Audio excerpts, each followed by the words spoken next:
Hello dear student, welcome. तो अभी हम लोग बच्चों लोग सम सॉल्व कर रहे हैं। फॉरेन एक्सचेंज का सम है। बच्चों लोग एग्जाम में कैसे भी सम घुमा फिरा के आता है तो उसको अच्छे से प्रैक्टिस करने की कोशिश करते हैं, ठीक है। तो अभी सम में सबसे पहले आपको क्या करना है मालूम है क्या? ये जो क्वेश्चन है ना, ये तुमको पाउंड में दिया है तो तुमको रुपीज़ में कन्वर्ट करना है। इसका हेड ऑफिस फॉरेन में, ब्रांच इंडिया में ना, मतलब कहता है head office branch, branch London India, तो अपन ऑपरेट कर रहे हैं। तो अभी अपने को क्या करना मालूम है क्या? 1 2 3, ये तीनों कॉलम को एज इट इज़ कॉपी कर दो। ओके, ये तीनों कॉलम को क्या किया मैंने, यहाँ कॉपी कर दिया। अभी अपने को रेट दिया है, देखो इधर जनवरी बोलो तो ओपनिंग हो गया, दिसंबर बोलो तो क्लोजिंग हो गया, और ये एवरेज रेट दिया ना। तो ये मैंने यहाँ लिख दिया, जैसे वर्किंग नोट में डाल दिया। ओपनिंग रेट दिया 78, क्लोजिंग 80 दिया, एवरेज 79 दिया है। तो आपको मालूम होना चाहिए ये जो तुम्हारा ट्रेडिंग अकाउंट बनता है फाइनल अकाउंट में, ये जो प्रॉफिट एंड लॉस है, ये तुम्हारी बैलेंस शीट है। बैलेंस शीट के लिए ना हमेशा क्लोजिंग रेट आता है, मतलब जो भी बैलेंस शीट रहेगा तुम्हारा क्लोजिंग रेट आएगा। और जो भी तुम्हारा ट्रेडिंग अकाउंट है ना और प्रॉफिट एंड लॉस, उसके लिए एवरेज रेट आएगा। क्या आएगा? एवरेज। और ये ओपनिंग स्टॉक के लिए क्या आता है? Opening rate. तभी हम लोग को क्या करना पड़ेगा, देखो ये हेड ऑफिस का बैलेंस क्रेडिट में कितना 9,000 पाउंड दिया है, और हेड ऑफिस का अमाउंट बैलेंस दिया है 7 लाख। कितना दिया है? 7 लाख। तो इसका अमाउंट डायरेक्ट 7 लाख लिखना, मल्टीप्लाई करने की ज़रूरत नहीं है, क्योंकि अपने को गिवन है अमाउंट, है ना।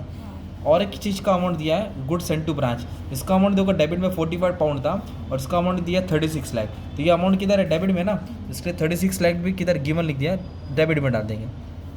ओके, बट बाकी का तो किसी का कुछ दिया नहीं है। जैसे कि सेल्स है, तो सेल्स ट्रेडिंग और प्रॉफिट लॉस मतलब ट्रेडिंग अकाउंट में आता है, तो इसके लिए एवरेज रेट लेंगे। क्या लेंगे? Average rate. तो एवरेज रेट कितना है? 79।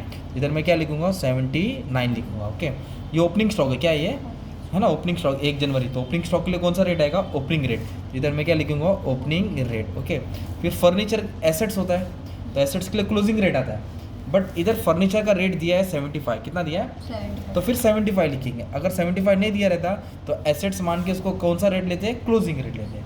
एसेट्स और लायबिलिटी के लिए क्लोजिंग रेट आएगा। कैश भी एसेट होता है, बैंक भी क्या होता है? एसेट होता है। तो एसेट के लिए कौन सी रेट आएगा तुम्हारा? क्लोजिंग। क्लोजिंग बोलो तो 80, तो इधर कैश में 80, बैंक में 80।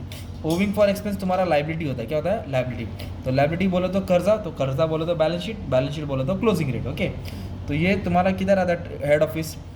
बता देता हूँ वापस से। ये देखो ये एसेट्स है ना, ये एसेट्स है, ये एसेट्स है, ये लाइबिलिटी है ना। अभी सैलरी खर्चा होता है, टैक्स भी खर्चा होता है, रेंट भी खर्चा होता है। तो इधर का जो भी खर्चा रहेगा वो कौन सा आएगा? एवरेज रेट आएगा। तो एवरेज रेट कितना दिया है? 79। इधर आपको क्या लिखना पड़ेगा? 79 79 79। बट डेटर्स तुम्हारा एसेट्स होता है। क्या होता है? एसेट्स। तो एसेट्स के लिए क्लोजिंग रेट आएगा। तो क्लोजिंग रेट कितना दिया है? 80 दिया। और जो ओपनिंग स्टॉक रहेगा ना, ओपनिंग स्टॉक, उसके लिए ओपनिंग रेट आएगा। बस ओपनिंग स्टॉक के लिए कौन सा रेट आएगा? ओपनिंग आएगा। अभी सब रेट लिख दिया है, अब सबको मल्टीप्लाई करो तुमको अमाउंट मिल जाएगा, राइट। जैसे कि 81,000 है ना, इसको किससे मल्टीप्लाई करेंगे? 79। इधर आएगा 63,99,000। ठीक है, ये क्या 7,500 को 78 से क्या कर देंगे? मल्टीप्लाई करेंगे, तो तुमको 585 आ जाएगा। कितना आ जाएगा? 585। अमाउंट क्रेडिट, अमाउंट डेबिट है तो किधर आ जाएगा? डेबिट में आएगा। अमाउंट डेबिट है तो किधर आएगा?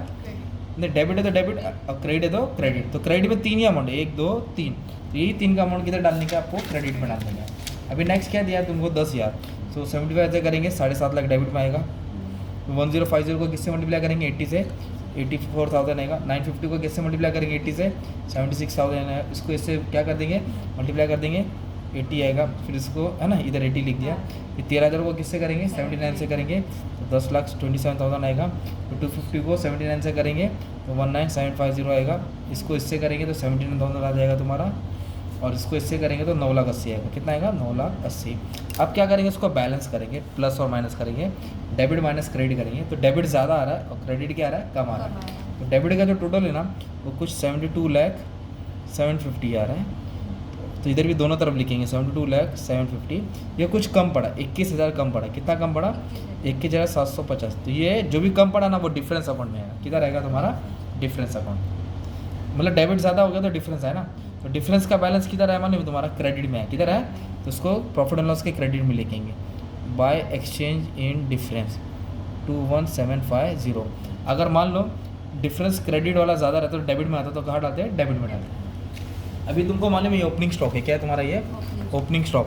तो इधर कॉलम कैसे बनेंगे? Opening stock, closing stock, purchase, sale, है ना, गुड्स फ्रॉम हेड ऑफिस। इधर लिखने का हेड ऑफिस अकाउंट। क्या लिखने का? ये मतलब उनका बैलेंस है। देखो ना, ये हेड ऑफिस अकाउंट कितना दिया है? हाँ, 7 लाख। तो इधर लिख दिया मैंने 7 लाख। फिर क्या दिया है? सेल्स। सेल्स कितना दिया है? 63,99,000। तो सेल्स किधर आता है तुम्हारा? ट्रेडिंग अकाउंट में। सेल्स किधर रहेगा तुम्हारा? तो इधर लिखेंगे सेल्स 63,99,000। फिर गुड्स फ्रॉम हेड ऑफिस, ये भी ट्रेडिंग अकाउंट में आएगा पर डेबिट साइड आएगा, किधर आएगा, तो उसका अमाउंट है 36 लाख, तो इधर डेबिट में डाल देंगे, है ना, ऐसे पोस्टिंग करना है। ये ओपनिंग स्टॉक है, क्या ये, इधर आ जाएगा 585,000।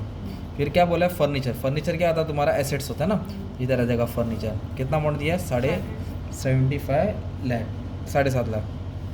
फिर क्या बोला है, कैश, कैश भी क्या होगा तुम्हारा, एसेट्स होता है, कैश क्या होता है, एसेट्स, इधर आएगा कैश, इधर आएगा बैंक, और कैश का अमाउंट है 8476, इधर 84 डाल दिया, इधर क्या डाल दिया, 76 डाल दिया। ओविंग फॉर एक्सपेंस, ये लाइबिलिटी होता है, क्या था तुम्हारा, इधर डालेंगे ओविंग आउटस्टैंडिंग एक्सपेंस बोलते हैं इसको, लाइबिलिटी में डाल देंगे, ओके।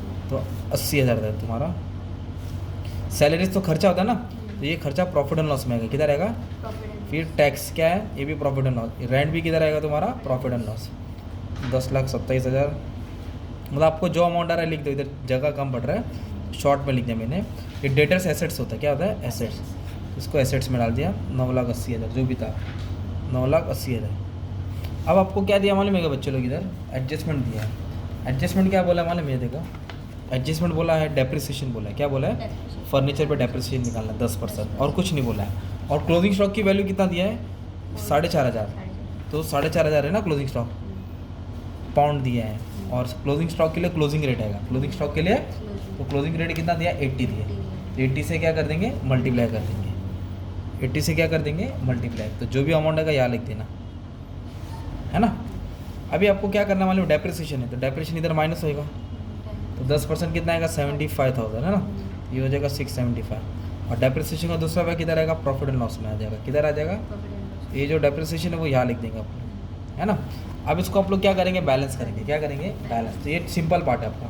तो बैलेंस में क्या करना है, ट्रेडिंग अकाउंट को सॉल्व करेंगे तो आपको ग्रॉस प्रॉफिट मिल जाएगा, है ना। ये टोटल से टोटल माइनस करके आंसर आएगा, इसको यहाँ कैरी फॉरवर्ड करेंगे। और ये डिफरेंस कहाँ से आया, यहाँ से आया ना अपना डिफरेंस, है ना, क्रेडिट में, तो इसको इससे माइनस करेंगे, तुम्हारा नेट प्रॉफिट आ जाएगा, क्या आएगा, तो net profit head office account में ऐड करेंगे, नेट प्रॉफिट अकाउंट में ऐड करें, फिर तुम्हारा सम टैली हो जाएगा। तो पोस्टिंग भी क्या तुमको अच्छा खासा मार्क्स मिल जाएगा, है ना। ये तुम्हारा सम था, ओके, क्या था, फॉरेन एक्सचेंज का सम। उसका अच्छे से स्क्रीनशॉट ले लो, मस्त में प्रैक्टिस कर लो, तुम्हारा काम क्या हो जाएगा, एकदम आसान हो जाएगा, ठीक है। Thank you very much and all the best for exam.